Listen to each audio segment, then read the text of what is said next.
Acara ini dipersembahkan oleh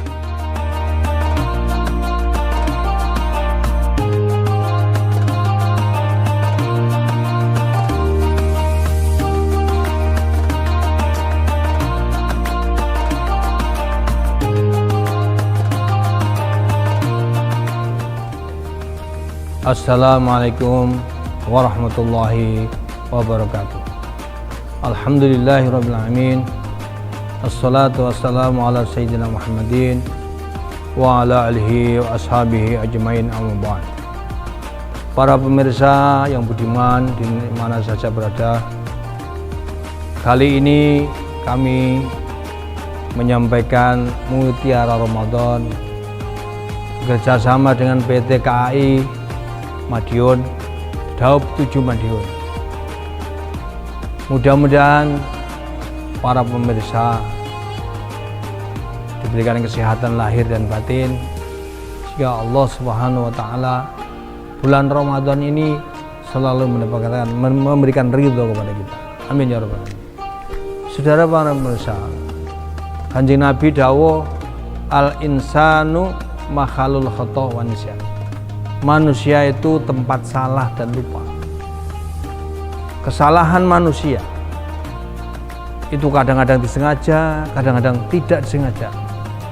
Tapi setiap hari melakukan kesalahan tidak sengaja dan tidak disadari, tiba-tiba dosa kita numpuk banyak. Jangan khawatir, Allah Subhanahu wa Ta'ala memberikan solusi. Istaghfiru rabbakum innahu kana ghaffara.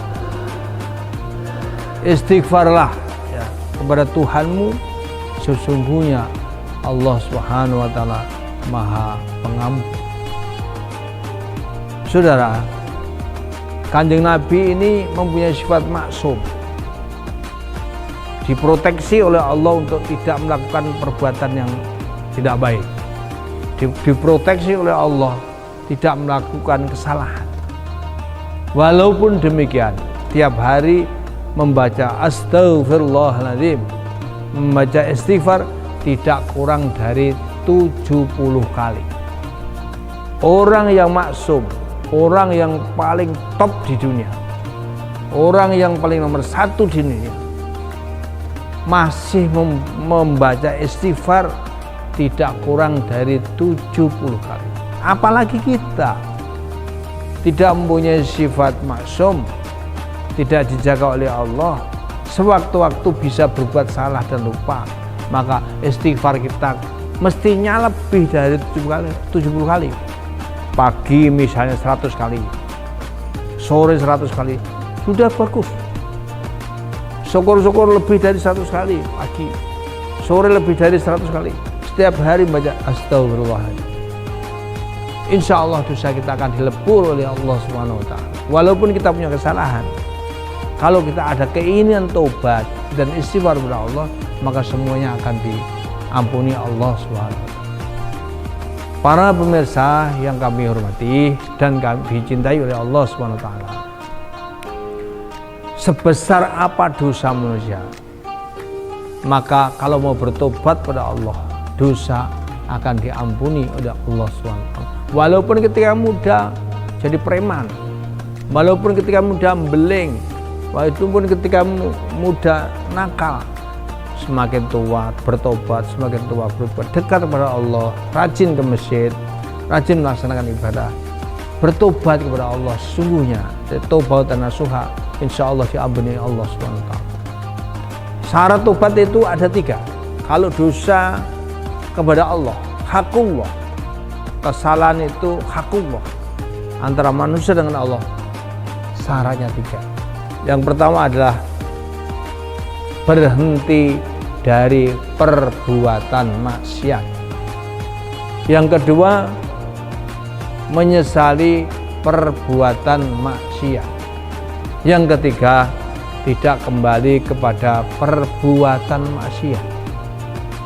Apabila kita berhenti dari perbuatan maksiat tapi tidak menyesal, itu namanya tidak taubat. Harus menyesali perbuatan maksiat. Dan yang ketiga, walaupun kita sudah menyesal, yang ketiga tidak kembali walaupun menyesal tapi mengulang-ulang perbuatan maksiat, maka itu tidak bertobat namanya. Jadi berhenti menyesal, tidak mengulangi perbuatan maksiat. Kalau hakul adami, dosa itu sesama manusia, maka ditambah satu persyaratan itu, minta maaf kepada orang yang didolimi atau mengembalikan barang yang diambil. Jadi berhenti dari perbuatan maksiat, menyesali perbuatan maksiat, tidak kembali kepada perbuatan maksiat, dan mengembalikan barang yang diambil, dan minta maaf kepada orang yang sedang didolimi. Kalau kita melakukan seperti itu, maka Allah Subhanahu wa Ta'ala sangat cinta pada kita. Cintanya Allah kepada orang yang sedang bertobat, ya. Cintanya Allah kepada orang yang sedang membaca istighfar itu melebihi cintanya seorang yang kegembiraan seorang, ya. Gembiranya Allah itu melebihi kegembiraan seseorang yang sedang kehilangan kuda. Kehilangan kuda diperkirakan tidak akan ketemu, tiba-tiba kuda itu muncul. Senangnya bukan main itu lebih senang Allah Subhanahu wa Ta'ala menerima tobatnya hamba. Hari ini kita berbuat maksiat, nanti malam kita bertobat pada Allah Subhanahu wa Ta'ala. Nanti malam kita maksiat, besok kita bertobat ya Allah, diterima. Jadi walaupun dosanya manusia itu sebuih laut, kalau mau bertobat kepada Allah, insya Allah diterima. Saudaraku yang kami cintai, suatu ketika ada orang yang berbuat dosa, membunuh 99 orang. Kemudian maksiat yang lain luar biasa. Kemudian minta fatwa kepada ulama. Ulamanya muda dan ulamanya wawasannya kurang. Akhirnya tanya pada mereka, Pak Kiai, saya ini hati resah, susah gelisah. Apakah saya masih bisa diterima tobat saya kepada Allah SWT? Jawabannya, oh tidak bisa. Kamu sudah membunuh orang 99, maka kamu akan masuk neraka. Langsung Kiai itu dibunuh. Dibunuh, mateni orang genep 100 orang. Karena banyak dosa, hatinya resah, gelisah, terus keliling mencari ulama yang lebih tua, sepuh dan hikmah. Bertanya kepada mereka, Pak Kiai, saya ini membunuh orang sudah 100 orang. Gelisah hati saya, apakah saya ini masih bisa diterima tobat saya kepada Allah? Akhirnya diberikan wejangan, oh dosamu ini tidak seberapa dibandingkan ampunan Allah. Allah itu Ghafur, Maha Pengampun, mengampuni siapa saja yang berdosa. Maka caranya kamu pergi dari kampung ini menuju kampung anu sana, biar nanti di sana tidak ada pengaruh apa-apa, bisa khusus untuk beribadah taubat kepada Allah. Kemudian orang ini datang, mendatangi kampung yang ditunjukkan oleh kiai tadi. Baru di tengah jalan tiba-tiba meninggal orang itu. Belum sampai sholat dia, baru niat tobat, di perjalanan dia meninggal. Akhirnya turunlah malaikat azab dan malaikat rahmat. Antara malaikat azab dan rahmat ini berdebat. Maunya malaikat azab, orang ini harus masuk neraka, walaupun niat tobat tapi belum pernah tobat. Dosanya sudah membunuh orang 100 orang. Malaikat rahmat juga begitu, nggak bisa, walaupun sudah membunuh orang. Allah itu Ghafur, dia sudah berangkat tobat, maka orang ini harus dimasukkan surga. Nah, karena perdebatan dua malaikat itu, turunlah malaikat Jibril memberikan tahkim, diadili orang tersebut.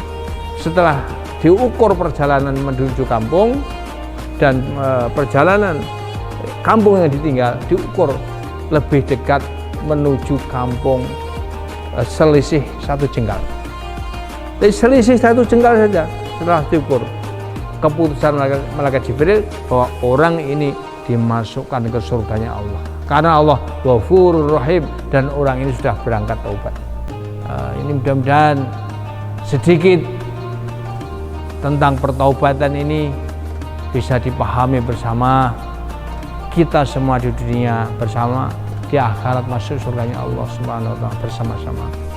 Sekian, billahi taufiq wal hidayah, wallahul muwaffiq ila aqwamit thoriq. Wassalamualaikum warahmatullahi wabarakatuh.